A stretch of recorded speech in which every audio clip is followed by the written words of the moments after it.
Got a game from Nameless Order and Sipa. Kislev with double Frost Leopard, Zargard, and the ROR Armored Kossar. Wild. Versus Tomb Kings. No kitty cats.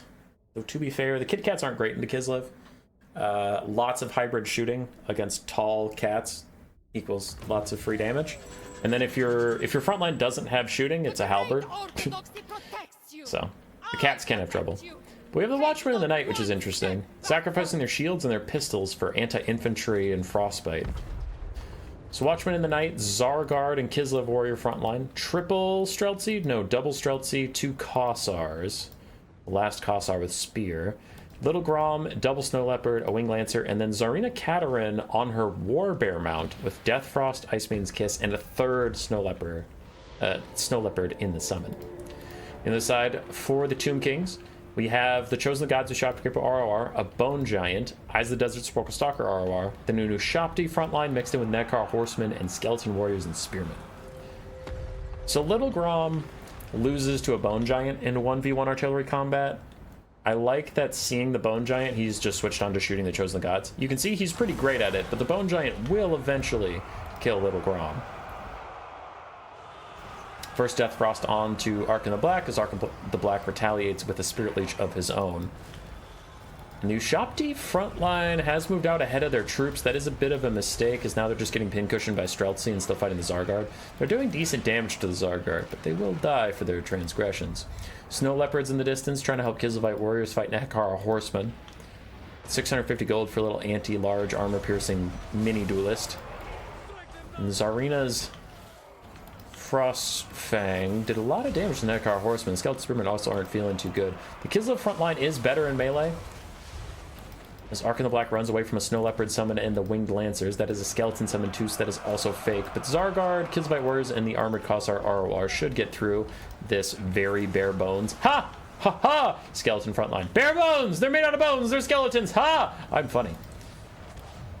So that'll be a problem, eventually. Bone Giant's taking out Little Grom in the meantime. Still takes him a while to take out Little Grom. Little Grom has been doing more with his life, killing the Chosen of the Gods. So Nekar Horsemen try and stop the Snow Leopard. They don't do that much damage to it, unfortunately. Little Grom gets a good shot on Ark in the Black, who's also being chased by the Snow Leopard summon. 20 seconds left till that thing fades away. It's not applying Frostbite to him because it hasn't hit him in a while, but at least it's forcing him to run around, I suppose. Kislev doing good on the balance power. Snow Leopard is fake. It's going to fade away in 7 seconds, so that'll be nice for the side of the Tomb Kings. Sporkle Stalker is still very healthy, shooting at Katerin, who's doing a nice job dodging, getting out of there.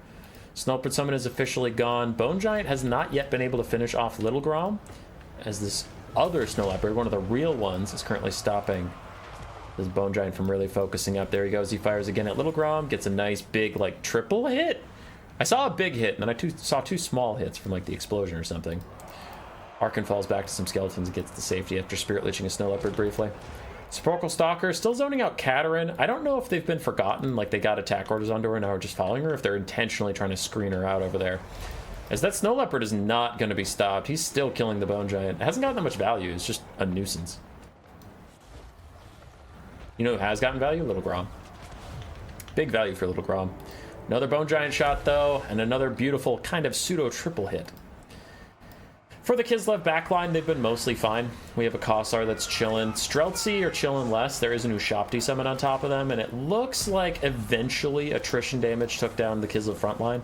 We can see there's still Kislevite warriors fighting and stuff, but Skeleton Spearmen and the Ushopti melee variant have gotten through the frontline, are starting to get onto the Kossars, so actually it is a tough time to be a Kislevite archer. Another Frostfang from Katerin pushing down the Skeleton Warriors, and the Sporkle Stalkers being very healthy are going to help in the late game. Little Grom is dead, and Arkin has now taken the enemy's backline as his backline as he continues to run away from the Snow Leopard, who has superior speed to him. But they don't have great charging animations, as we saw with the other one that just followed him around forever. So it's not going to have the best time actually, like, chomping at him while running. You can see that they just do this. They just run after them, but they don't actually have, like, a I bite you while we're running animation. Bone Giant terror routes away another one. Balance power tips in the favor of the Tomb Kings. Kislev's brave front line is holding for now. We still have Kislevite warriors. We still have Zargard, right? They're doing their best. Just because the Ushabti passed them is not their fault, right? It's not their fault. Brave little Snow Leopard is going to go. Say goodbye, brave little Snow Leopard. Say goodbye. Arkin notices that a lot of these Kizilvite troops have positive leadership, so he dedicates himself and his Nakar horsemen to making sure they keep running away. Zargard are getting peeled by the Eyes of the Desert. And the Bone Giant gets to safety enough to stop and shoot at Katerin, who does take a Spirit Leech from Arkin, and he takes Death Frost from her. Plus the Bone Giant sniping in means Katerin's going to take a lot of damage, but ooh, that was a close dodge, but it worked. Good dodge, good dodge. Ushabti summon has faded away in the distance somewhere. So for the real Ushabti, we have one very wounded one left. The other one is so close to dead, I'm just going to ignore it entirely. Arkin is still trying to chase down these guys, and as long as he's in melee, he is charging up that skeleton summon, but the Snow Leopard comes out of nowhere. Nekar Horseman trying to peel it, and it's not able to catch Arkin, so instead it stops and fights the Nekar Horseman, but getting attacked in the rear, it is just a cowardly feral beast, so it will rout. But that bought enough time for Streltsy to come back, and Streltsy are the ones you really want, because they can fight for themselves. Armor piercing, armored. They can shoot at the Nakar Horseman and save themselves. Another Spirit Leech hits Katerin, but she dodges yet again. Microing away from the Bone Giant. Really good dodges on her for quite a while. Eyes of the Desert still moving in. Don't have much ammo left. Here are the heroes of Kislev. The archers and the two Streltsy returning are going to have to be what wins them the game. We'll see if they can do it as they try and rally the men. Kizlevite warriors killing off skeleton spears. And in the background, Arkin fights Kizlevite warriors and Zargard with his summon.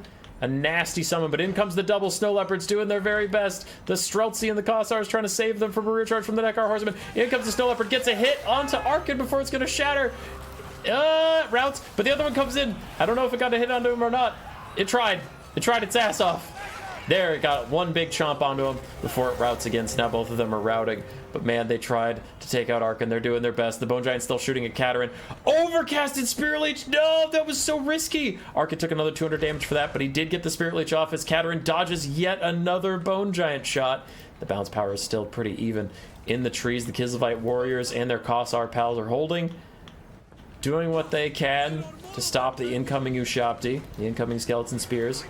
And Arkin is very low, but he's not crumbling. Speaking of crumbling, Bone Giant's now in range of the Kossars. And he's too tall, he's too slow to get away from this, so he will take enough damage to start crumbling. That'll be the end of the Bone Giant. Bounce power still in the Tomb King's favor, as over here we saw the Ushabti charge straight through those Kizlevite warriors. We have these Kossars firing their last couple volleys into the Ushabti, getting them to crumble, but they will also rout in the process. Those Kossars will be gone. Sparkle Stalker's down to 1 ammunition, still a lot of HP. Arkin in the distance is chasing off Kizlevite warriors, still trying to get into melee as much as he can to charge up the Tomb Blade of Arkin. There goes the Bone Giant. It needs to accept its fate and turn and fire at something. Like, even just fire at these, like, Streltsy. Yeah, now he's starting to. In comes the Zargard as he lines up a shot. And they charge him. And he stomps on them before going down. Sparkle Stalkers running away. I think they want to wait for an Arkin summon, so I'm gonna ×3 speed. Yeah, they're just running away. They're retreating to go meet up with Arkin, who Arkin's chasing down something right now, so he's slowly trying to get a summon, as we've discussed.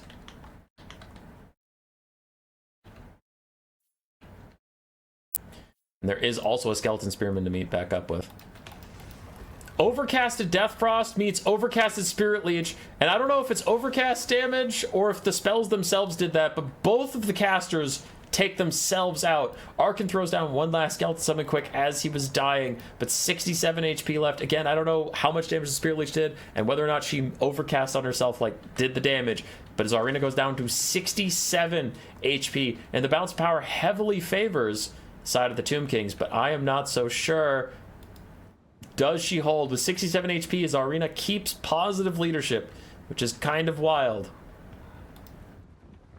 And that is a problem. I think, like, I would believe the bounce power if she died, because then this guy would rout, and that guy would rout, and that guy would rout, and then you'd have some Zargard and some Streltsy left. But with her still alive, I mean, these guys are going to fight for a little bit. And this is a summon. This is an entirely fake summon that has 30 seconds left. As the Sepulchral Stalkers charge in, they are going to get shot. They have some missile resistance. Look at them ducking down, trying to dodge something. But here they go, charging straight in. The Tsarina still alive. Even throws down a Death Frost onto the Eyes of the Desert. That's pretty huge.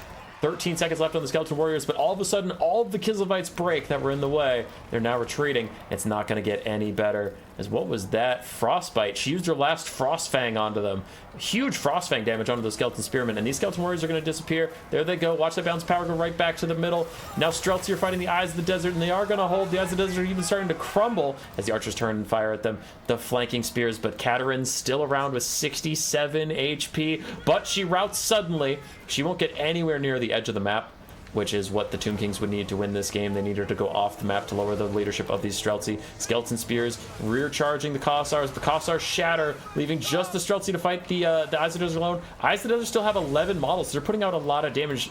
The Streltsy are praying that these guys start losing models soon, so their DPS goes down and saves the Streltsy just a little bit. Tsarina's back again. She'll shatter with the next one, but again, as long as she stays on the map, Kislev's probably going to win this. There go the Eyes of the Desert as the Streltsy fight back. In come Skeleton Spears, but it shouldn't be enough. Look at this guy with his hand axe. He's got this axe. He's going to walk up. He's going to chop some snake.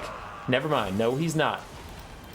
Streltsy are almost routing, but in come more Kossars. Bounce power goes heavily into Kislev's favor, as the Streltsy will probably rout. There they go.